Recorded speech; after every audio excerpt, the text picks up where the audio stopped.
fatos e versões. O que vai impactar na sua vida agora no Café com Política. No Café com Política de hoje, a gente recebe Guilherme Boulos, professor, coordenador nacional do Movimento dos Trabalhadores Sem Teto, pré-candidato à Prefeitura de São Paulo pelo PSOL, e ele foi também candidato à presidência da República pelo mesmo partido nas eleições de 2018. Sei que muito ouvinte pode estar se perguntando por que vamos ouvir um pré-candidato à Prefeitura de São Paulo, justamente pelo fato do Guilherme Boulos ser hoje um nome nacional, inclusive, e até como candidato à presidência da República esteve com a gente aqui neste mesmo quadro, o Café com Política. Guilherme Boulos, bom dia, bem-vindo à Rádio Super mais uma vez, prazer falar contigo.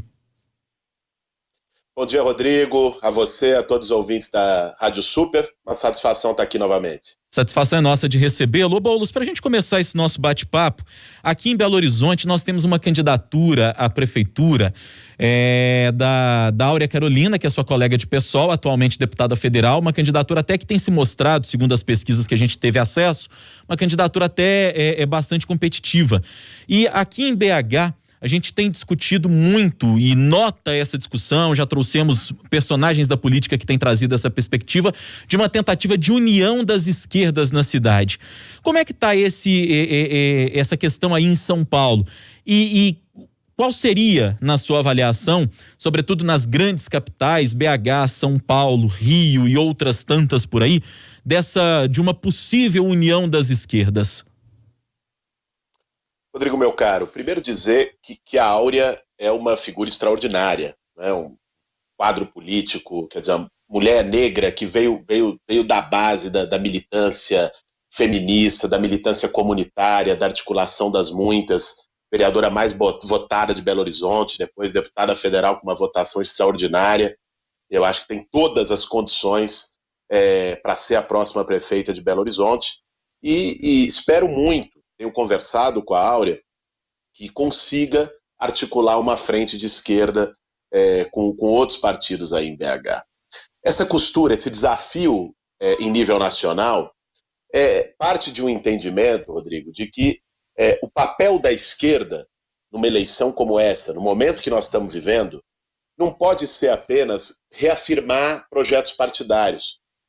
Nós estamos na maior crise da nossa geração.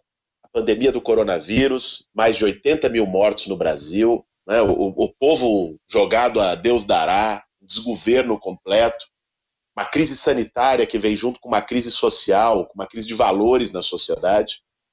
E, de outro lado, o Bolsonaro com uma política devastadora, não só em relação à pandemia, não só o fato da gente estar quase 3 meses sem ministro da Saúde, do descaso completo, da maneira até irônica, perversa, como ele trata as mortes por coronavírus, mas também com um governo que não consegue dar resposta básica para as questões do povo. E só consegue, ele é obcecado com autoritarismo, com tortura, com comunismo, é só disso que ele consegue falar.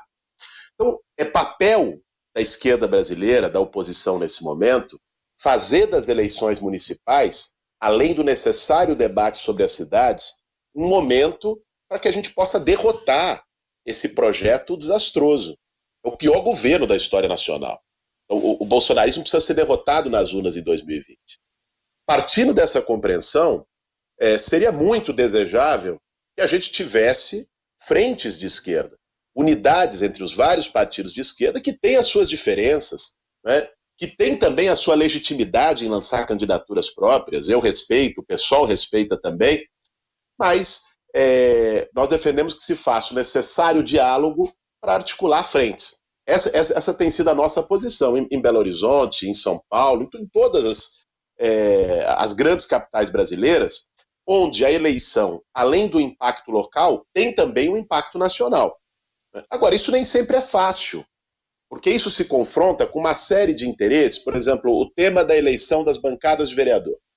A coligação proporcional acabou. Então, em tese, um partido que tem a candidatura própria poderia ter melhores chances de eleger bancada na Câmara Municipal. Isso acaba ali no interesse local, muitas vezes paroquial, estimulando a separação. A nossa tese é que, nesse momento, a gente deveria pensar grande e buscar essa unidade. Bom, pelo menos fazer a tentativa, fazer o esforço de construir frentes. É o que a Áurea tem feito muito bem aí em BH e que nós temos buscado também dialogar e construir pontos aqui em São Paulo. Pois é, Boulos, as últimas pesquisas aí em São Paulo, inclusive, mostram você empatado tecnicamente com o Gilmar Tato, que deve ser o candidato do PT na disputa aí pela prefeitura da capital paulista. E é óbvio que uma eventual união de vocês geraria uma candidatura mais competitiva dentro dessa perspectiva que a gente está falando de uma eventual união das esquerdas. Você tem conversado com o PT aí em São Paulo e existe essa possibilidade, por exemplo, de uma união PT, pessoal, que seria, acho que algo inédito aí no estado de São Paulo? Olha, primeiro, Rodrigo, assim, a maior parte das pesquisas que tem aparecido no último período mostra a nossa pré-candidatura, minha ao lado da Luísa Erundina, né, que é vice da minha chapa, foi uma prefeita incrível aqui em São Paulo, é uma referência também ética da esquerda, mostram que a nossa chapa tá como a melhor colocada da esquerda, né, como as chapas da esquerda, entre as 3 pré-candidaturas do campo de esquerda. Agora, enfim, eu não tenho feito particularmente esse diálogo, eu sei que o partido tem feito, o presidente nacional do PSOL, Juliano Medeiros, tem assumido um papel muito importante de fazer essas costuras, articulações em várias cidades.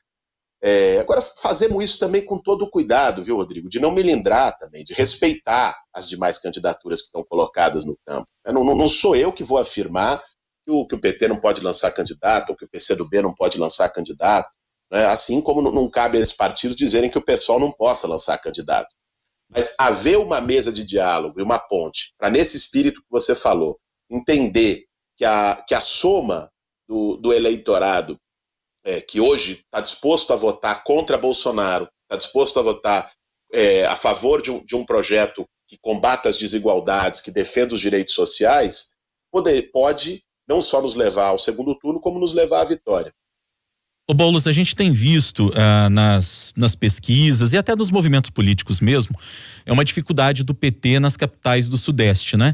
É a situação aí de São Paulo, como eu disse, tem pesquisa que mostra que você está até empatado com o Gilmar Tato, mas você lembrou bem que tem outras pesquisas que mostram a sua pré-candidatura até à frente. Aqui em Belo Horizonte, a Áurea Carolina está à frente do Nilmário, que é o pré-candidato até então escolhido pelo PT. A gente vive uma situação de um pessoal muito competitivo no Rio, e isso já não é de hoje, por exemplo. Estou citando aqui as 3 principais capitais do Sudeste do Brasil. O que isso representa na sua avaliação? O PSOL se tornar mais competitivo, e o PSOL é um partido mais novo e um partido que ainda está buscando inclusive a sua afirmação no cenário político nacional, um partido muito mais novo e com uma trajetória mais jovem do que a trajetória do PT, hoje conseguir superar o Partido dos Trabalhadores, pelo menos nesses movimentos iniciais que a gente está percebendo da pré-campanha. Pessoal, Rodrigo, a atuação política do PSOL não é em função do PT. Temos que ficar à frente do PT, temos que superar o PT. O PSOL pensa bem maior. A atuação política do PSOL é no sentido de oferecer uma saída para a crise que o país vive, né? O Brasil está afundado num atoleiro, né, com um sociopata na presidência da República, com uma crise social e econômica sem precedentes, com a qual um partido que tem a responsabilidade com os de baixo, com o povo mais pobre, tem que oferecer alternativas, com uma política econômica liderada pelo Paulo Guedes, que é uma política assim, de um nível de falta de empatia, de falta de humanidade, que é assustadora, enquanto nós temos gente na rua morrendo de coronavírus porque não tem onde se abrigar, enquanto nós temos a possibilidade de dobrar o número de desempregados no Brasil pela falência em série de pequena empresa, microempresa, pelas demissões que estão acontecendo, por quem fazia bico, no trabalho informal não está conseguindo mais encontrar trabalho, o Paulo Guedes está discutindo uma reforma tributária que taxa, aumenta imposto sobre produto da cesta básica e sobre livro, né? E não fala em taxar grandes fortunas, não fala em taxar mais o lucro dos bancos para fazer política social. Num cenário como esse, o maior desafio da esquerda não é ficar discutindo vamos superar tal partido, ou a nossa luta é contra tal partido. O maior desafio da esquerda é combater a desigualdade, derrotar Bolsonaro e apresentar um projeto de futuro. né? Apresentar um projeto para o próximo período, para o próximo ciclo, ter a capacidade de resgatar a esperança do povo, né? O Bolsonaro é, acima de tudo, um destruidor de esperanças. Ele faz política na chave do medo, da intimidação, na chave do ódio. A gente não. A gente faz política na chave da igualdade, da justiça, da esperança. Então, o projeto do PSOL é esse. E tem conseguido dialogar amplamente com a juventude, tem conseguido dialogar cada vez mais com as periferias, né, com o povo que está jogado sem nenhum direito nos fundos das grandes cidades brasileiras, tem conseguido representar e dar voz para a necessidade de ter mais diversidade na política, de ter mais mulheres na política. A Áurea é um grande exemplo disso, né, num país que é extremamente machista, sobretudo nos espaços de poder, de ter mais negros e negras, né, no espaço político e com capacidade de reivindicação, de se expressar, de serem ouvidos, né? Novamente, a Áurea é uma expressão disso, a Thalíria Petroni, também da nossa bancada federal lá no Rio de Janeiro, né? De ter representação do conjunto da diversidade da sociedade brasileira. O pessoal tem crescido justamente porque está sintonizado com movimentos que acontecem na base da sociedade. Eu acredito que vai crescer mais, não só nas eleições de 2020, mas também nos movimentos sociais, também na política que se faz na rua, na política que se faz no bairro, na política que se faz nas redes sociais.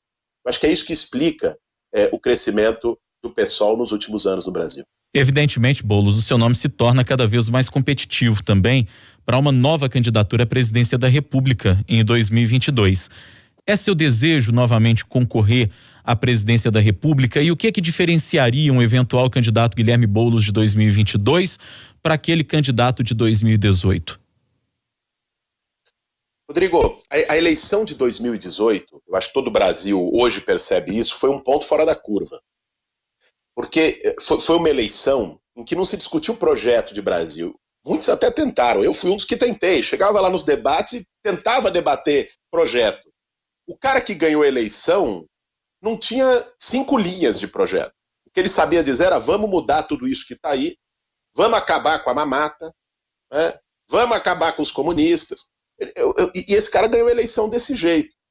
Que tipo de discussão, que tipo de debate de projeto nacional era possível fazer nessas circunstâncias, né? Houve ali um clima eleitoral muito tóxico e que acabou levando na reta final, uma divisão entre os votos do Bolsonaro e os votos de oposição ao Bolsonaro, que acabaram mais canalizados pela candidatura do PT. Então, esse clima, também com o Lula preso, tudo aquilo foi o que marcou as eleições de 2018. Ela não é um termômetro, ela não é um parâmetro, nem para o que a gente vai viver em 2020 agora, nem muito menos para o que vai acontecer em 2022. A questão não é nem tanto as minhas diferenças, a questão é: o Brasil estará diferente em 2022. Aliás, o Brasil já está diferente hoje do que em 2020. Qual é o clima que estava do que em 2018, desculpe? Qual é o clima que estava colocado há 2 anos atrás? Né? Um sentimento geral na sociedade de rechaço à política. Ninguém presta, nada presta, né? Vamos mudar. E apareceu um cara que botou uma máscara de antipolítico, de salvador da pátria. Sendo que nunca foi isso. Todos nós sabemos, o Bolsonaro não vem de fora da política. Ele vem do esgoto da política. E hoje o Brasil está podendo assistir isso num espetáculo lamentável. O cara que dizia que ia acabar com a corrupção deu em Queiroz, deu em Laranjal, deu em miliciano do Rio de Janeiro, né? Deu na maneira como ele mistura os interesses familiares com o interesse público.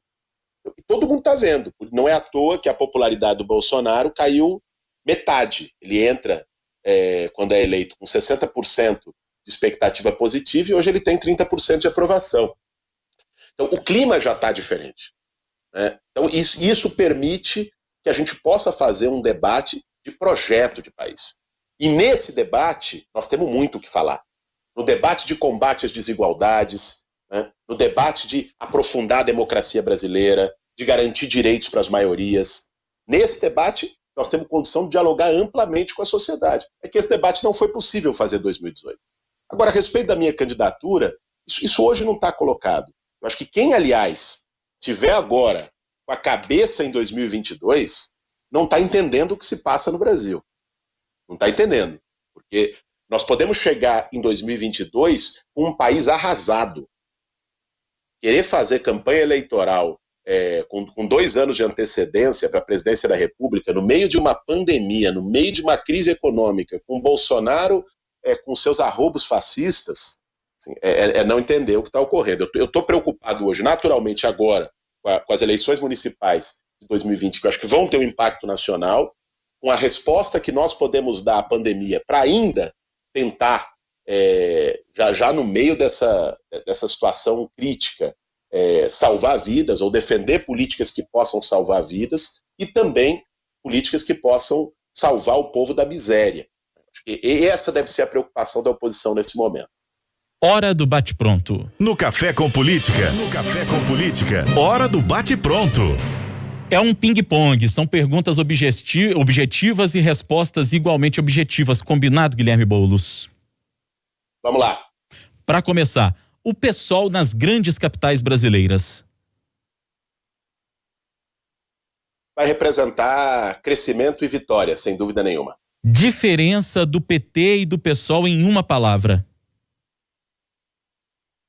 PSOL significa renovação. Áurea Carolina em BH. A próxima prefeita. Prioridade número 1 para São Paulo. Combater a desigualdade. O atual governador do seu estado, João Dória. Um desastre completo. Presidente Jair Bolsonaro na pandemia. Genocida. Guilherme Boulos, professor e coordenador nacional do Movimento dos Trabalhadores Sem Teto, pré-candidato à Prefeitura de São Paulo pelo PSOL, foi também candidato à presidência da República pelo partido em 2018, foi o nosso convidado de hoje aqui no Café com Política. Gostaria de agradecer o seu bate-papo aqui com a gente. Prazer conversar com você, Boulos. Obrigado, Rodrigo. Eu que agradeço pelo espaço que vocês abriram a todos os ouvintes da Rádio Super e até a próxima. Até a próxima.